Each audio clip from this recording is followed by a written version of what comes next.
Salut la famille, Manchester United, Nottingham Forest, le débrief après l'intro.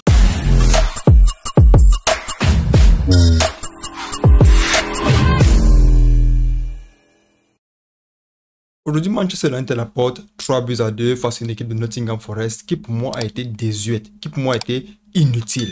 Inutile dans la mesure où tu ne peux pas mener 2-0, tu te dis que les 2 buts que tu as marqués, ça te suffit pour contenir une équipe comme Manchester United. La preuve, quand ils mettent les 2 buts à la 5e minute, tout le monde se dit Nottingham Forest va dérouler sur Manchester United aujourd'hui. La plupart de ceux-là qui détestent Manchester United étaient déjà contents. Moi le premier. Pourquoi? Parce qu'aujourd'hui, Manchester United est une équipe, on essaie de voir si avec l'arrivée de nouveaux joueurs et aussi la performance de l'année dernière, ils peuvent continuer à dérouler ainsi dans la scène de la Premier League. Les 2 premiers buts énervent. On se dit, qu'est-ce qu'ils font? Qu'est-ce qu'ils font? Ça énerve. Pourquoi? Parce qu'on connaît que l'équipe en face, c'est Manchester United quand même. Donc, quand ils encaissent les 2 premiers buts comme ça, on se dit, qu'est-ce qui se passe? Qu'est-ce qui se passe? Mais on sait aussi que c'est Nottingham Forest. Ils peuvent dérouler sur Manchester United. Mais l'équipe nous amène à une démonstration de faiblesse, une suite de faiblesses qu'on n'arrive pas à comprendre. Puisque le premier but entre déjà avec un coup franc, ça arrive avec un but, et le joueur prend le ballon et commence à courir, on se dit, bon, ok, ça veut dire que si on continue à faire comme ça va entrer. Le coach à l'extérieur, il observe ses joueurs, il ne parle pas aux joueurs de calmer le jeu. Il ne parle pas aux joueurs de calmer le jeu. Quand vous regardez la position de balle, les seuls ballons que Nottingham Forest avait, c'est quand il récupère le ballon, il jette devant. Il jette devant. Comme si celui qui était devant devait prendre le ballon, jouer comme s'il était Cristiano Ronaldo fusionné avec Messi et Neymar en même temps. Il ne peut rien faire seul face à Varane, face à Martinez. C'était une performance inutile de la part de Nottingham Forest aujourd'hui. Mais ce qu'on apprécie, c'est quoi? C'est que c'est une remontada de la part de Manchester United très bien méritée. Aujourd'hui, ils nous ont démontré qu'ils peuvent faire peur à toutes les équipes en Europe. Pourquoi? Parce qu'être mené 2-0 comme ça et réussir à garder un sang-froid plausible, réussir à remonter au score, ça montre à quel point aujourd'hui l'équipe est forte. Très belle performance de la part de Bruno Fernandes, les amis. C'est un joueur que je ne mettais pas trop dans mes papiers, mais aujourd'hui, je dois accepter que le joueur est fort. Je dois accepter que le joueur connaît vraiment se positionner, chercher, envoyer les passes. Bruno Fernandes. Pour moi, je pense que la plupart de ceux qui le mettent top 10 des milieux de terrain au monde actuellement ont vraiment une raison par rapport à ça. Très belle performance à part aujourd'hui. Calme le joueur, récupère le ballon, essaie d'entrer en profondeur, essaie de donner les passes, chercher, les passes aveuglettes, il marque un but. Très belle performance de la part de Bruno Fernandes aujourd'hui, les amis. Il faut qu'on ne peut qu'apprécier. Anthony Martial aujourd'hui, c'est un avant-centre qu'on met seulement là juste pour le nom. Pourquoi? Parce qu'il est un avant-centre, mais on ne le sait pas le ballon, ça ne sert à rien. Ça ne sert à rien. Cristiano Ronaldo jouait la même chose, on a dit que non.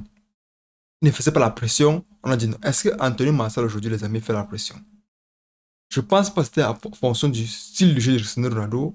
C'était plus les joueurs du vestiaire qui ne voulaient plus le joueur. Ils ne voulaient pas jouer avec le joueur. Ils veulent être ces jeunes-là qui veulent aussi éclore dans la scène internationale. Ils ne veulent plus que dans un match, dans un championnat, dans un club, un joueur fait de l'ombre à tout le monde. À tout le monde. Les joueurs étaient un peu jaloux. Je pense que c'est un peu ça qui a fait en sorte que les joueurs ne performent pas bien. On ne peut qu'accuser aussi le GOAT. Pourquoi? Parce que quand tu arrives aussi avec ta popularité, tu vois les enfants, tu t'attends à ce qu'ils jouent pour toi, mais c'est pas comme ça que ça se passe. Eux ici, ils veulent devenir les stars.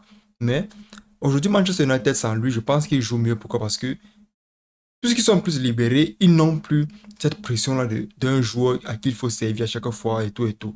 Donc, aujourd'hui, Manchester United fait une très belle performance qu'on ne peut qu'apprécier.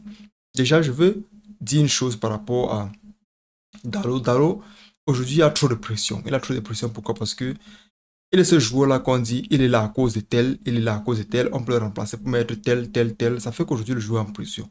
Laissez le joueur souffler, il va vous montrer un bon football. C'est un joueur qui a le talent, c'est un joueur qui a l'avenir, c'est un joueur qui peut vraiment fournir un bon rendement, costaud, solide et il bagarre. Donc, je pense que Dalot aujourd'hui, il faut le mettre en confiance. Maintenant, avant-centre, les amis, Rashford. Aujourd'hui, Rashid fait une très belle passe à Eriksen. Eriksen, qu'on ne sait même pas où s'il a 2 défibrillateurs. Je pense qu'aujourd'hui, il faut tester, il faut refaire une échographie ou bien un scanner sur Eriksen. On ne comprend plus. Eriksen qui était tombé dernièrement, il repart, on met un défibrillateur sur lui, il devient comme une machine au stade. On ne comprend plus. Il faut tester encore le corps de ce gars. Ce n'est pas normal. Ce n'est pas normal. Aujourd'hui, Manchester United m'a fait avoir peur. Pourquoi? Parce que quand tu regardes les notifications de match, parce que j'ai regardé aussi l'autre côté le match de Arsenal, si tu regardes les notifications de match, tu reviens voir le match, tu restes dans le match.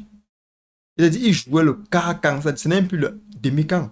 Il jouait le quart-camp, il jouait dans les goals même de Nottingham Forest. La preuve, 2 buts à 0, ils reviennent, ils gagnent 3 buts à 2. 4 buts à 2 devaient m'arriver si ce n'était pas les petits manquements, les dernières passes que Anthony envoyait. Donc ça devait être une très belle performance. Revenons maintenant sur Anthony, les amis. Anthony, pour moi, c'est un très bon joueur, mais c'est un joueur qui a encore quelque chose qui manque. Il manque quelque chose à Anthony. Il manque quelque chose. C'est pour ça qu'au Brésil, aujourd'hui, c'est difficile de le mettre devant Rafinha, mais il manque quelque chose à Anthony. Mais c'est un bon joueur. C'est un bon joueur. Aujourd'hui, il fait une très belle performance, même s'il ne marque pas, on ne peut qu'apprécier. Pourquoi? Parce que ce n'est pas facile aussi d'être à un poste comme celui-là. Et on connaît son style de jeu déjà, c'est déjà schématisé. Et les joueurs ont cette tendance à toujours vouloir te blesser. C'est comme s'ils veulent seulement t'arracher l'os pour que prochainement tu ne viennes plus les déranger. C'est un peu comme ça. Mais aujourd'hui, il s'en sort bien. Il s'en sort bien avec Rashford au milieu de terrain. Tu as Casemiro qui est toujours là, toujours présent, toujours présent.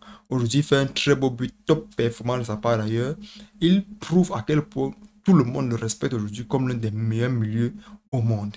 Manchester United fait bien de le conserver. En avant, on a Bruno Fernandes, derrière Anthony Martial. Donc aujourd'hui, Manchester United, à part les 2 buts encaissés, n'ont rien à se reprocher. Ils n'ont rien à se reprocher. Très belle performance de sa part, les amis. Très belle performance. On ne peut qu'apprécier. C'est tout pour cette vidéo, les amis. Dites-moi ce que vous en pensez en commentaire. La victoire de Manchester United, la victoire de Tottenham, le nul de Arsenal. Est-ce qu'Arsenal pouvait mieux faire? Dites-moi tout en commentaire. On prendra un commentaire ici là pour en parler. Prenez soin de vous, la paix sur vous, les amis. Ciao, ciao.